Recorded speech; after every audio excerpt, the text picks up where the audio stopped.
Capítulo 1. Vais encontrar o mundo, disse meu pai, à porta do Ateneu. Coragem para a luta. Bastante experimentei depois da verdade deste aviso, que me despia num gesto das ilusões de criança educada exoticamente na estufa de carinho que é o regime do amor doméstico. Diferente do que se encontra fora, tão diferente que parece o poema dos cuidados maternos um artifício sentimental, com a vantagem única de fazer mais sensível a criatura à impressão rude do primeiro ensinamento.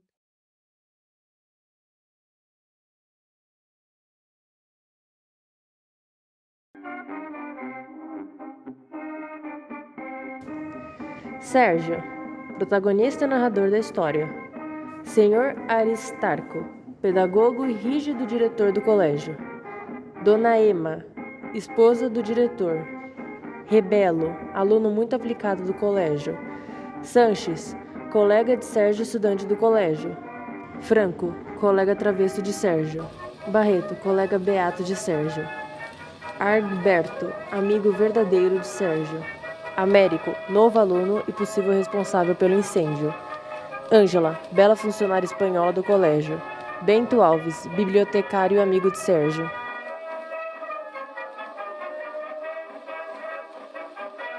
Contexto histórico. O livro lançou em 1888, que é pouco tempo depois do Brasil ter sido declarado vencedor da Guerra do Paraguai, que junto com isso aumentou o pensamento abolicionista da sua escravidão, que fez que em 13 de maio de 1888 a princesa Isabel assinasse a Lei Áurea. Mas ao mesmo tempo, no mesmo período histórico, o Brasil estava passando por uma crise do sistema imperial, já que em 1889 foi declarado a República.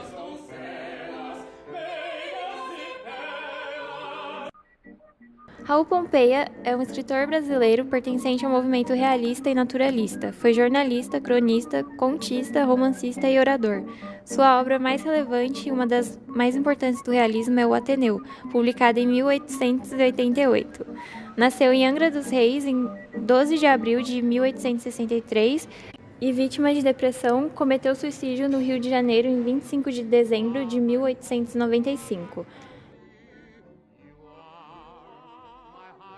Suas obras são Uma Tragédia no Amazonas, de 1880, A Queda do Governo, que também é de 1880, Microscópicos, de 1881, Canções Sem Metros, do mesmo ano, As Joias da Coroa, de 1882 e O Ateneu, que é de 1888.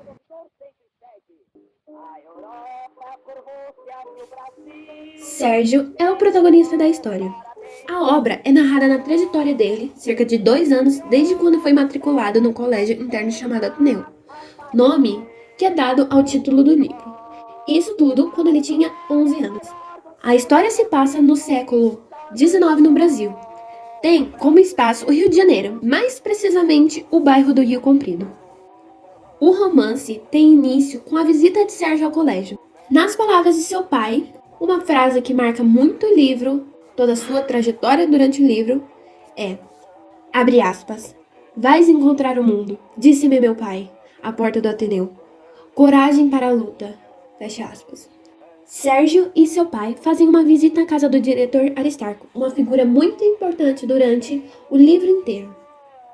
Lá, conhecem a sua esposa, o símbolo da maternidade no internato, Dona Ema. Ela sugere que Sérgio corte seu cabelo curto. Isso representa a mudança e o amadurecimento do Sérgio, que sai do ambiente familiar para viver uma outra realidade no internato. Logo ao entrar no Ateneu, ele é recomendado ao professor e, na sua primeira aula, tem um desmaio ao se apresentar para a sala.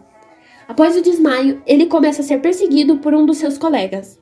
Ali, ele aprende desde muito cedo, mediante uma rígida disciplina, voltada para o desenvolvimento da educação moral. Com o tempo, ele vai conhecendo melhor o local e seus colegas. Primeiramente, ele teve uma amizade com o bom aluno Sanches.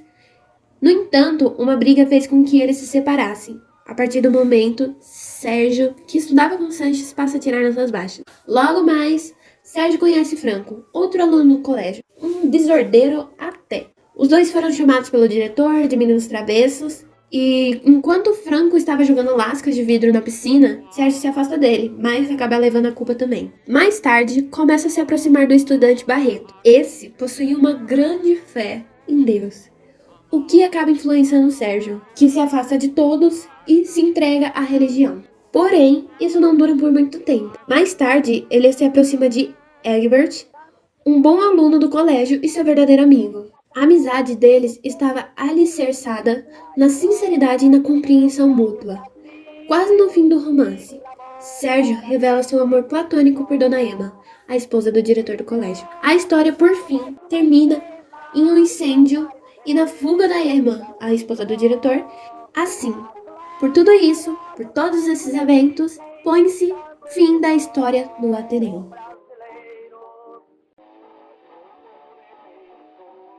As características da obra são um vocabulário rico, uma linguagem objetiva e impessoal, narrativas longas e detalhadas, descrições objetivas e traços psicológicos dos personagens. Período literário. O Ateneu foi publicado no ano de 1888, final do século XIX, no Rio de Janeiro. Uma data muito importante para a história do Brasil por vários motivos. Fim da escravidão, república, economia se modificando, e por essa razão a obra está contextualizada no realismo brasileiro. Mas justamente por esse espírito de época agitado, passando por essa transição importante, não podemos dizer que o Ateneu é apenas uma obra realista. Ele também apresenta elementos da estética naturalista, que é um dos braços vertentes do realismo. Uma das riquezas do livro é a sua multiplicidade de relações com movimentos e tendências que viriam lá para o século XX. Impressionismo, expressionismo, parnasianismo, com um certo olhar subjetivo. Como obra-prima, o Ateneu resiste a rótulos por meio de sua estrutura que suporta várias abordagens e repele classificações apressadas. Figuras de linguagem. A linguagem do livro é densa, rebuscada e repleta de descrições, bem como de figuras de linguagem como metáforas, hipérboles, comparação, no qual já é uma característica da época. Uma coisa curiosa é como o autor transforma o Ateneu em um microcosmo, ou seja, já começa aí uma metáfora do próprio mundo real e da vida. Falando com clareza, é como se o Ateneu fosse o mundo e essas crianças estão indo conhecer essa realidade. É considerado um livro parcialmente bibliográfico, porque na sua infância, Raul Pompei também estudou em um colégio interno muito tradicional. No livro, temos um narrador personagem, mas Sérgio é um homem adulto que está relembrando suas memórias de infância. É um colégio muito rígido e por isso que a leitura do trecho inicial fala que o pai dirige-se para o filho. Vais encontrar o mundo, disse meu pai, à porta do Ateneu. Coragem para a luta. Nessa frase, revela a rigidez desse colégio, não como uma rigidez pedagógica, mas como um microcosmo e alegoria da sociedade. Pois apesar de ser em menor medida, é o que uma pessoa vive no mundo real. A réplica social da escola está restrita a um meio só de homens, sendo a maioria na pré-adolescência. Sérgio é uma criança que passa por uma mudança muito brusca, porque no primeiro se mostra uma criança mimada, protegido pela mãe. Isso até se evidencia em uma fala de Aristarco. Abre aspas. Pois, meu caro senhor Sérgio, amigo há de ter a bondade de ir no cabeleireiro deitar fora esses cachinhos. Fecha aspas. Cachinhos esses que eram capricho amoroso de sua mãe, símbolo de proteção e permanência pela infância.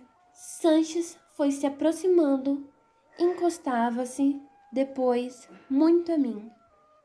Fechava o livro dele e lia no meu, bafejando-me o rosto com uma respiração de cansaço.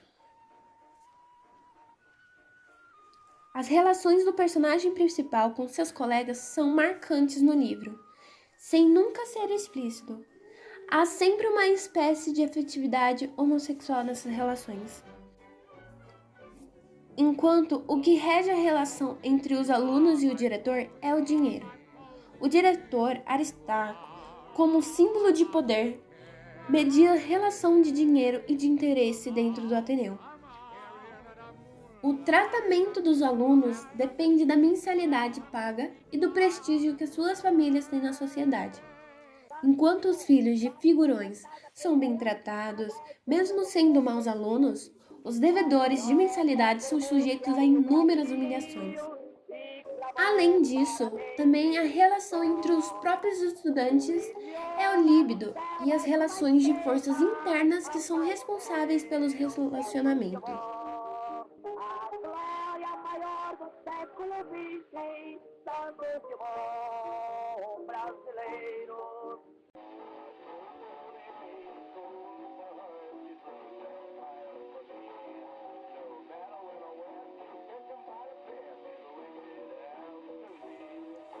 Em um trecho onde Rebelo, um amigo